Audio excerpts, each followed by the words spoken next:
శ్రీ మహాగణాధిపతయే నమః. శ్రీ గురుభ్యో నమః. శ్రీమాత్రే నమః. శ్రీ మహాసరస్వత్యై నమః. మా గురుదేవులు బ్రహ్మశ్రీ వద్దిపర్తి పద్మాకర్ గారి పాదపద్మాలకు పాదాభివందనం చేస్తూ కార్తీక పురాణం కార్తీక మాసం 8వ రోజు. యతీశ్వరుడు కాశీలోని మార్కండేశ్వర లింగాన్ని పూజించుట, అజామిలుడి చరిత్ర, ఎలుకకు ఆవునేతి వత్తి దీపాలను వెలిగించుట ద్వారా శాప విముక్తి మరియు మోక్షప్రాప్తి. స్నానం. కార్తీక, మాఘ, వైశాఖ మాసాలకు సాటి వచ్చే మాసాలు లేవు అన్నారు. అందుకే జ్ఞానులు ఈ మాసాలని సద్వినియోగం చేసుకుంటారు. పరమ పాపాత్ముడు కూడా ఈ మాసంలో ఉదయాన్నే లేచి స్నానం చేసి హరినామస్మరణ చేసుకుంటారు. 8వ రోజు కూడా సూర్యోదయానికి ముందే లేచి ఆయా ప్రాంతాల్లో వారి శక్తిని బట్టి నదిలోనో, చెరువులోనో, సముద్రంలోనో, ఇంట్లోనో సంకల్పపూర్వకంగా స్నానం చేయాలి. కాలభైరవుడికి అష్టమి అత్యంత ప్రీతిపాత్రమైనది. కార్తీక మాసంలో అష్టమి నాడు లేచి లేవగానే కాలభైరవుడిని తలుచుకోవాలి. స్నానం తర్వాత విభూతి కానీ తిరునామం కానీ దిద్దుకోవాలి. స్త్రీలు కుంకుమ ధరించాలి. దానం.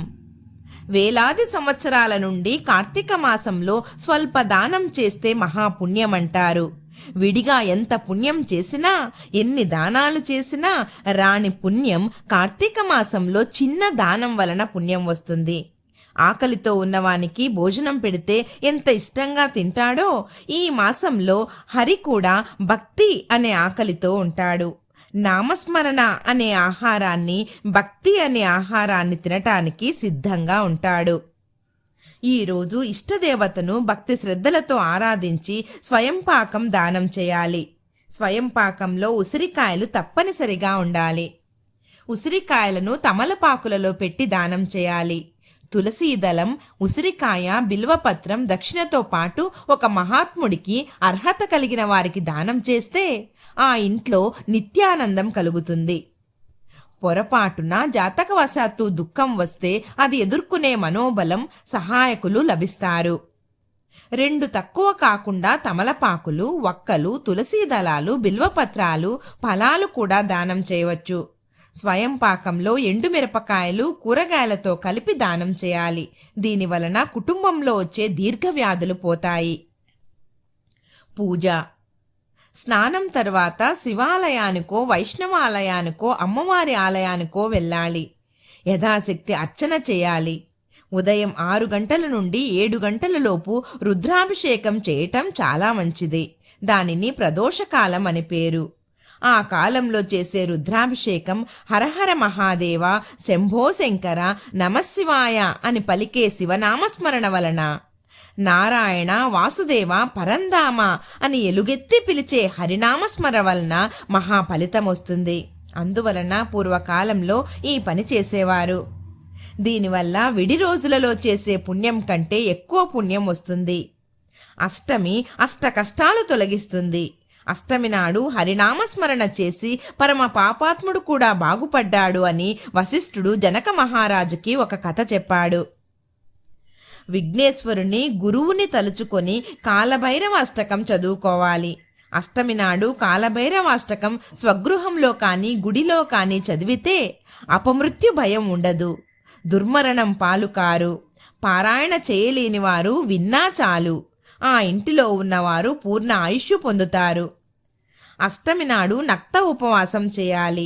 సూర్యుడు అస్తమించాక మరలా స్నానం చేసి శివాలయం కానీ, విష్ణు ఆలయం కానీ, అమ్మవారి ఆలయం కానీ ప్రదక్షిణం చేయాలి. హరినామస్మరణ చేయాలి. ఓం నమో నారాయణాయ, ఓం నమ శివాయ మరియు గురోపదేశం తీసుకున్నవారు ఓం ఐం హ్రీం క్లీం చాముండాయై విచ్చే. వీటిని అష్టమి నాడు ఆలయంలో కూర్చుని జపం చేస్తే అఖండ ఫలితం లభిస్తుంది. ఇలాంటి మంత్రాలు గురుముఖత వినకుండా చేయకూడదు. గురోపదేశం పొందాలని శాస్త్రం. ఉపదేశం అనగా ఆద్య ఉచ్చారణ. ఇవి అపారమైన శక్తి కలిగి కొంచెం నియమంతో చేయవలసిన మంత్రాలు. అనంతరం గురువు దగ్గర కూర్చొని గురువును భక్తి శ్రద్ధలతో సేవించాలి. కార్తీక మాసమంతా ఆవు నెయ్యితో దీపం వెలిగించాలి. మొదటి కథ. 8వ రోజు అజామిలుడి యొక్క చరిత్ర వినాలి. ఉదయం కానీ రాత్రి కానీ అజామిలుడు చరిత్ర వినకపోతే కార్తీక మాసం ఉపవాసం చేసిన ఫలితం వ్యర్థమవుతుంది. కార్తీక పురాణం జనక మహారాజుకి వశిష్ఠుడు చెబుతున్నాడు. సింధూ నదీ తీరంలో పూర్వం కన్యాకుబ్జము అనే ప్రాంతంలో, ఇప్పుడు పాకిస్తాన్లోని కనోజ్, అజామిలుడు అనే పేరుగల పండితుడు ఉండేవాడు. 18 ఏళ్ల వరకు బుద్ధిగానే ఉన్నాడు. అజామిలోపాఖ్యానం 8, 9, 10 భాగాలలో వస్తుంది. పరమ దౌర్భాగ్యురాలైన నల్లని శరీరం, దట్టమైన రోమాలతో ఉన్న ఒక కిరాతక స్త్రీ వేశ్యను చూసి వెంటపడ్డాడు.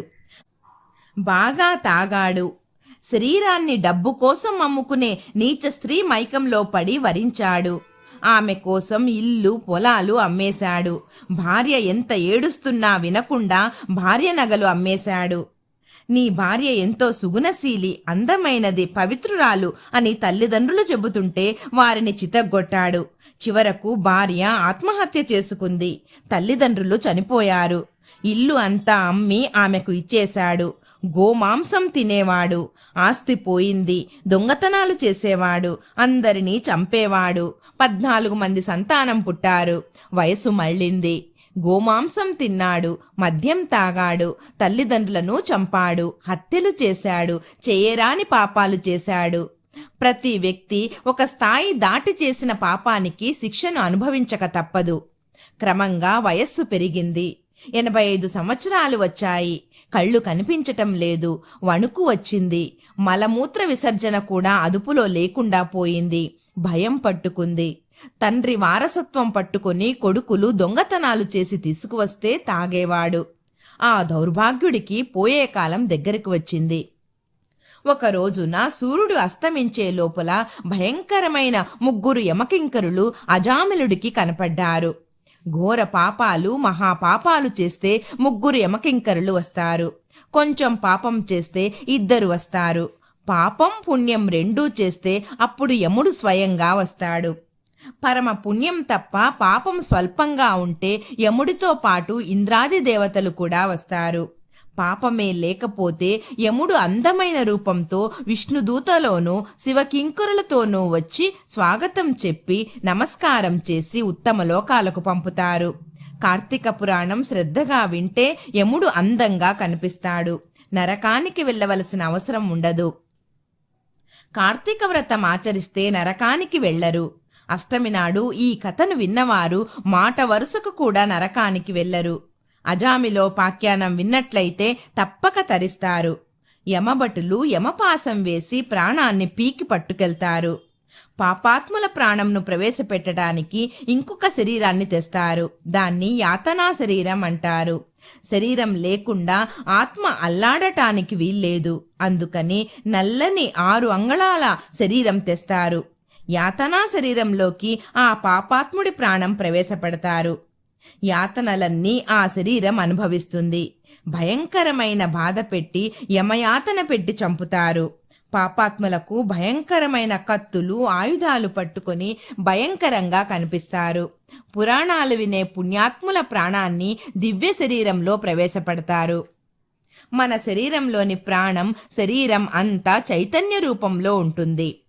శరీరంలోని చైతన్యం అంతా త్రాడు విసిరే సమయానికి కాళ్ళు చేతులు చచ్చుబడిపోయి ప్రాణం అంతా ఒక చోటికి చేరుతుంది. అలా హృదయంలోకి ప్రాణం చేరగానే ఈ పాశం దానిని గుచ్చుతుంది.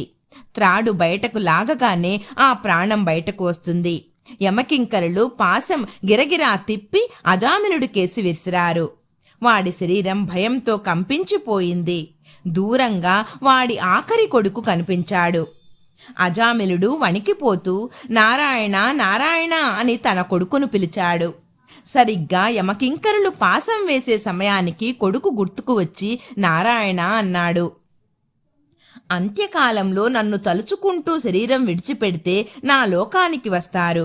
ఇంకా ఆయువు ఉండగా పాపాల వల్ల ఆయువు తీరితే ఆయువు తిరిగి ఇస్తాను అని శ్రీకృష్ణుడు స్వయంగా చెప్పారు. అజామిలుడు నారాయణ అని తలిచేసరికి మా సేవకులు హరినామస్మరణ చేసేవారు అనుకొని విష్ణుకింకరులు 2 పుణ్యశీలుడు, సుశీలుడు టక్కున అజామిలుడు వద్దకు వచ్చారు. ప్రాణం పోయే ముందు నారాయణ అన్నావా? నాయనా, యమకింకరులు నీ ప్రాణాన్ని యమపాసంతో తీసేస్తున్నారా అని ఆ యమపాసాన్ని కత్తిరించారు. దగదగా వెలిగిపోతున్న ఇద్దరు మహానుభావులు అజామినుడి ప్రాణాన్ని మరలా శరీరంలో ప్రవేశపెట్టారు. వైకుంఠం నుండి వచ్చిన విష్ణుదూతలు అచ్చం విష్ణువు వలె ఉన్నారు. శంఖం, చక్రం, గద, పద్మముతో, తులసిమాలలు ధరించి, కుండలాలతో, కిరీటాలతో, నీలమేఘఛాయ శరీరులై పరమ సౌందర్యంతో ఉన్నారు. వాళ్లే విష్ణువేమో అన్నట్లు ఉన్నారు. అటువంటి మహానుభావులు చకచక యమపాసం కత్తరించి అజామలుడి ప్రాణం మరలా శరీరంలో అట్టే పెట్టి యమకింకురులను తొలగండి తొలగండి అని ఒక్క తోపు తోసివేశారు. ఆ మహానుభావుల ధర్మమా అని చచ్చిపోతున్న అజామిలుడు బతికాడు. ఆ యమకింకరులు తెల్లబోయారు. అప్పుడు యమకింకరులకు విష్ణుకింకరులకు సంవాదం జరిగింది. కాబట్టి 8వ రోజు యథావిధిగా తెల్లవారుజామున స్నానం చేయాలి, యథాశక్తిగా హరిస్మరణ చేయాలి, దీపదానం చేయాలి, గుడికి వెళ్ళాలి, చందనం దానం, స్వయంపాక దానం చేయాలి, నక్తం చేయాలి. ఈ కథను వినాలి. 2వ కథ. పురాణ కథ వినేటప్పుడు అక్షతలు, పుష్పాలు చేతిలో పుచ్చుకొని కథ వినడం అయ్యాక శివ ఆలయం అయితే శివుని సన్నిధానంలో, విష్ణు ఆలయం అయితే విష్ణు సన్నిధానంలో వేసి నమస్కరించుకోవాలి. అప్పుడు కథాశ్రవణం వలన ఫలితం వస్తుంది. పూర్వం ఒక యతీశ్వరుడు తీర్థయాత్రలు చేస్తూ పరమ పవిత్రమైన వారణాసి దగ్గరలో మార్కండేయుడు ప్రతిష్ఠించిన లింగం దగ్గరకు వచ్చాడు. ఇది విశ్వేశ్వర ఆలయానికి 20 కిలోమీటర్ల దూరంలో ఉంటుంది. గంగా నదిలో స్నానం చేసి శివుణ్ణి భక్తితో ప్రార్థించాడు.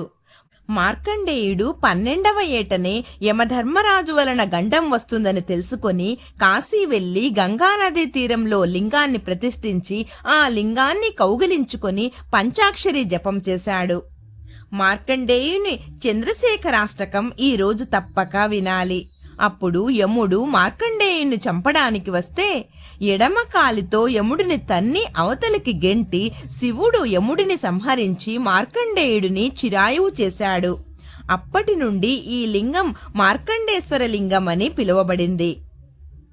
మార్కండేయుడు చంద్రశేఖర చంద్రశేఖర చంద్రశేఖర పాహి మాం, చంద్రశేఖర చంద్రశేఖర చంద్రశేఖర రక్షమాం అని ప్రార్థించాడు. ఒకప్పుడు శివుడు త్రిపురాసురులను సంహరించారు. ఈ ముగ్గురిని చంపటం కోసం మేరు పర్వతాన్ని విల్లుగా చేసుకున్నాడు. ఆదిశేషుడిని నారిగా అల్లికత్రాడుగా మార్చుకున్నాడు. 3 పురాలను, త్రిపురలోని 3 నగరాలను క్షణంలో కాల్చివేశాడు. అలా కాల్చటానికి విష్ణువు నారాయణాశ్రమయ్యాడు. దేవతలంతా ఆయనను స్తోత్రం చేశారు. అటువంటి చంద్రశేఖరుడిని నేను ఆశ్రయిస్తున్నాను అని ఈ స్తోత్రం యతీశ్వరుడు చేసి మార్కండేశ్వరుని ఆలయంలో ఒక ప్రమిద పెట్టి దాని నిండా ఆవు నెయ్యి పోసి ఒత్తివేసి దీపం వెలిగించాడు. దీపం ఎదురుగా కూర్చొని ఓం నమఃశివాయ అనే జపం చేశారు. పూర్వం జపం చేసేవాళ్లు పక్కన పిడుగు పడుతున్నా చలించేవారు కాదు. వారికి ఏకాగ్రత ఎక్కువగా ఉండేది. భగవంతుని మీద నిష్ఠ కుదిరితే తిష్ట అదే కుదురుతుంది. అది అంత కష్టమేమీ కాదు. జపం గురించి కబీర్ దాస్ ఒక దోహా చెప్పారు. మాలతో కర్మే ఫిరై, జీప్ ఫిరై ముక్మాహి, మనువాతో దశదిశ ఫిరై, యహతో సుమిరన్నాహి. ఈ స్మరణకే ఏకాగ్రత అని పేరు.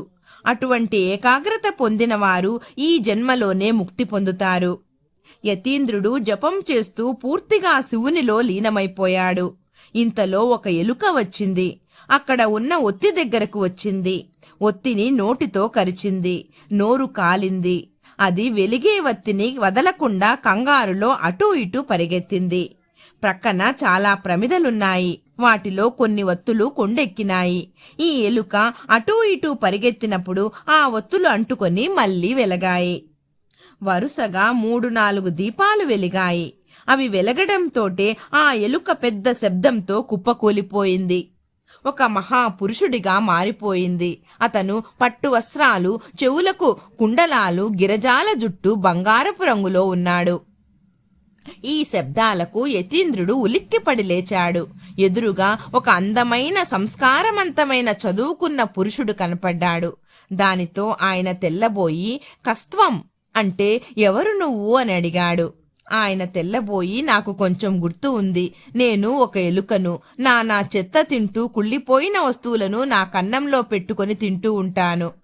ఈ వత్తిని నోటితో కరుచుకున్నాను. నోరు కాలి అటూ ఇటూ దూకడంలో మిగిలిన కొన్ని వత్తులు అంటుకొని వెలిగాయి. నాకు ఈ రూపం వచ్చింది. యతీశ్వరుడు ధ్యానంలోకి వెళ్ళి వీడి పూర్వజన్మ ఏమిటి అని కనిపెట్టాడు. నీవు అదృష్టవంతుడివి. నీ పూర్వజన్మ చెబుతాను విను. నీవు పూర్వజన్మలో బాహ్లికుడు అనే విప్రుడివి. బాహ్లీక దేశంలో ఉండేవాడివి. ఆ కాలంలో తినకూడనివి తిన్నావు, చేయకూడని పాపాలు చేశావు, తాగకూడనివి తాగావు. సంస్కృతంలో ఆభక్షభక్షణము అంటారు.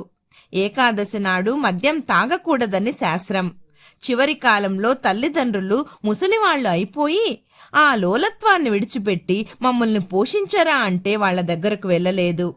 వార్ధక్యంలో ముసలివాళ్లను తల్లిదండ్రులను విడిచిపెట్టకూడదు. దిక్కులేని చావుకు గురిచేసిన పాపాత్ములకు ప్రాయశ్చిత్తం లేదు. ఓల్డ్ ఏజ్ హోంలో చేర్చకూడదు. ఈ కలియుగంలో పాపాత్ములు పెరిగిపోయి తల్లిదండ్రులను పోషించక తీసుకెళ్లి వృద్ధాశ్రమాలలో చేర్చుతున్నారు. మన తల్లిదండ్రులను పూజించి ఎంతో కొంత సేవ చేయవలసిన బాధ్యత మన మీద ఉంది. వీలున్నంత వరకు తల్లిదండ్రులకు సేవ చేయాలి. జీవులకు ధర్మాలు ఉంటాయి. పుత్రధర్మము, పితృధర్మము, మాతృధర్మము, భార్యధర్మము, భర్తృధర్మము. ఈ ధర్మాలను నిలబెట్టుకోవాలి. ఈ పాపాత్ముడు తల్లిదండ్రులను పట్టించుకోకుండా వేశ్యలతో గడిపాడు. వాళ్ళు దిక్కులేని చావు చచ్చారు. ఈ పాపాలు చేసి నీవు చచ్చి నరకానికి పోయావు. 82 లక్షల సంవత్సరాలు నరకంలో శిక్షలు అనుభవించి తర్వాత పిల్లిలా కుక్కలా పుట్టి ఈ జన్మలో ఎలుకవైనావు. నీ పూర్వజన్మ సుకృతం ఒకటి ఉంది. చనిపోయే ముందు ఒకసారి మా అమ్మా నాన్న ఎలా ఉన్నారో వారికి సేవ చేస్తే బాగుండు అనుకున్నావు. మాతాపితలకు సేవ చేయాలనుకున్నావు. ఆ కాస్త సంస్కారం వలన నువ్వు ఈ జన్మలో ఎలుకవై పుట్టి ఈ మార్కండేయ ఆలయంలో చేరావు. ఈ ఆలయంలో కన్నాల్లో బతుకుతూ చెత్తా చెదారం తిన్నావు. ఆ పుణ్యం నా రూపంలో నిన్ను అనుగ్రహించింది. ఆలయంలో అప్పుడప్పుడు ప్రదక్షిణ చేసినట్లు గుడి చుట్టూ తిరిగావు. శివమానస స్తోత్రంలో శంకరాచార్యుల వారు చెప్పారు, సంచారః పాదయోహో ప్రదక్షిణ విధిః. మేము కాళ్లతో తిరిగినదంతా నీ ప్రదక్షిణ అనుకో. స్తోత్రాన్ని సర్వాగిరః. మేము మాట్లాడిన మాటలన్నీ నీ స్తోత్రాలు అనుకో. యద్యత్ కర్మ కరోమి తద్దఖిలం శంభోతవారాధనం. మేము చేసిన కర్మలన్నీ నీ ఆరాధన అనుకో. ఇది నా మానస పూజ అని శంకరాచార్యుల వారు శివమానస స్తోత్రంలో స్తుతించారు. నేను దీపం వెలిగిస్తే ఆ దీపం నోటితో పట్టుకొని ఆహార వాంఛతో కొండెక్కిన దీపాలను వెలిగించావు. ఆవు నెయ్యి దీపం వత్తి అన్నం అనుకున్నావు. అగ్ని భయంతో నీవు వెలిగించిన దీపమే అష్ట కష్టాల నుండి విముక్తి ప్రసాదించింది. శివాలయంలో ఏ వంకతో అయినా దీపం వెలిగించడం మహాపుణ్యం. దానితో నీ పాపాలన్నీ పోయాయి, శాపాలన్నీ పోయాయి. కార్తీక మాసంలో అష్టమి నాడు వరుసగా నీ నోటి నుండి వచ్చిన వత్తి 3 దీపాలు వెలిగించింది. ఆ మహాపుణ్యంతో పూర్వజన్మ దౌర్భాగ్యాలన్నీ తొలగిపోయాయి. నీవు పూర్వజన్మలో మరణించే ముందు తల్లిదండ్రులను తలుచుకున్నావు. ఆ పుణ్యమే నీకు గురుదర్శనం కలిగించింది. అతి స్వల్పస్య పుణ్యస్య త్రాయతే మహతో భయాత్. పుణ్యం ఎంత చేసినా చాలు, ఆ కాస్త పుణ్యం మహాభయం నుండి రక్షిస్తుంది. అందుకే జీవితంలో అంతో ఎంతో పుణ్యం చేయండిరా అన్నారు పెద్దలు. ఓ మహాత్మా, నా అదృష్టవశాత్తు మీలాంటి వారి దర్శనమయ్యింది. ఆ పుణ్య ఫలం వలన స్వర్గం నుండి దివ్య విమానం వచ్చి పురుషుడిగా మారిన ఎలుకను ఎక్కించుకొని వెళ్ళింది. అప్పుడు యతీశ్వరుడు ఈ విశేషం అందరికీ చెప్పి కార్తీక మాసమంతా దీపాలు వెలిగించండి, పురాణం వినండి అని చెప్పారు. మనం కూడా అష్టమి నాడు ఆలయాలలో దీపాలు వెలిగిద్దాం. అష్టమి నాడు ఈ కథను విని కథాక్షితలు దేవుని వద్ద వేసి నమస్కరించుకోవాలి. ఆ తర్వాత శిరస్సు మీద వేసుకోవాలి. రాత్రిపూట తల్లిదండ్రులు ఉన్నవారు ఈ రోజు తప్పక వారికి నమస్కారం చేసి ఆశీర్వచనం తీసుకోవాలి. లేదంటే వారి ఫోటోలకు అయినా నమస్కరించాలి. సర్వం శ్రీ పరమేశ్వరార్పణమస్తు.